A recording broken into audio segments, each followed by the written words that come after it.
Les gars, la dernière fois, on a fait les sommes de Riemann et il y en a beaucoup qui ont dit ne pas avoir compris. Aujourd'hui, on ne va pas faire une, mais trois sommes de Riemann simultanément.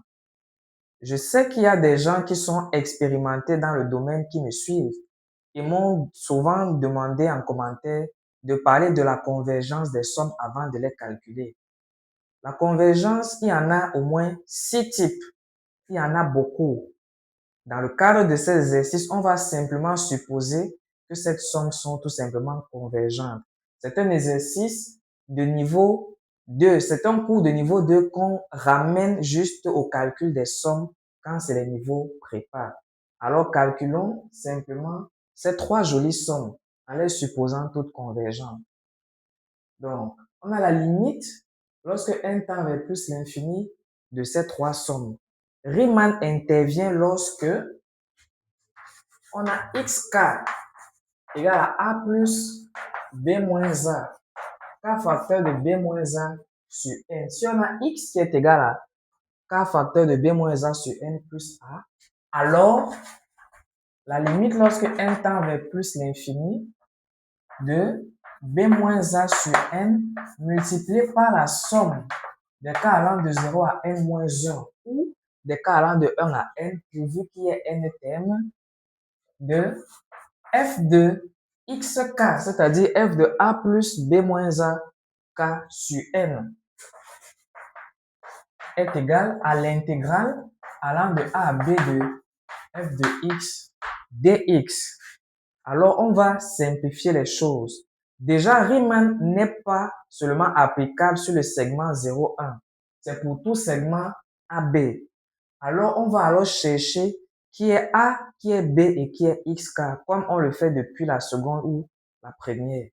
Dans le premier cas, on a la limite lorsque n tend vers plus l'infini de 3 sur n, somme allant de 0 à n moins 1, de racine carrée de 2 plus 3k sur n. À l'extérieur, je vois 3 sur n. Par identification, b moins a sur n. Ça veut dire que b moins a est égal à 3. Quand je regarde dans la racine carrée, j'ai f de xk, c'est-à-dire f de a plus ce terme-ci. Je m'intéresse beaucoup à ce qui est sur n. J'ai k, j'ai n, ça veut dire b moins a égale à 3. Ce qui est à l'extérieur ne peut être que 2. Alors j'ai a égale à 2, ça me fait b égale à 3 plus 2, ça fait 5. Et xk, c'est tout ce terme-ci.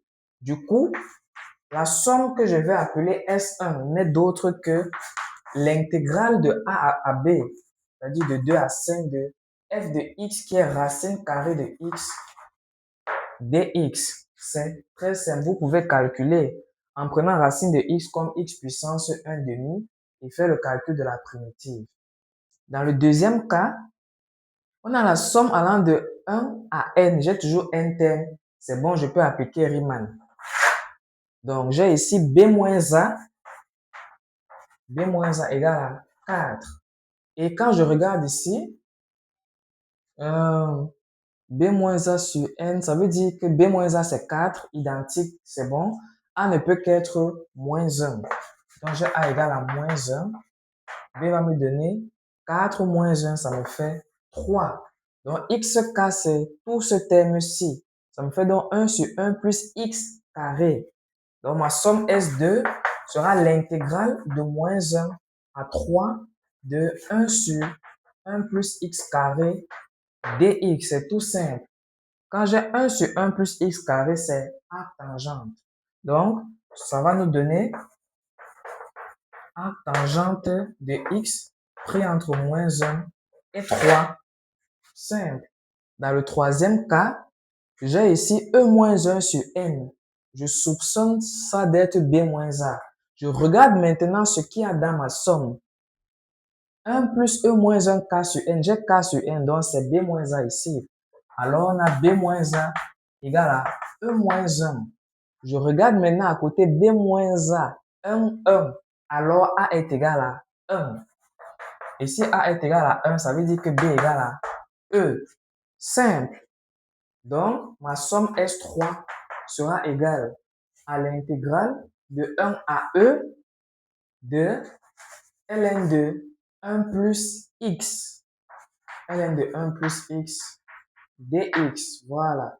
Ceci, vous allez intégrer par partie. Alors, c'était tout pour cette vidéo. Les gars, écrivez en commentaire les résultats finaux de ces trois sommes.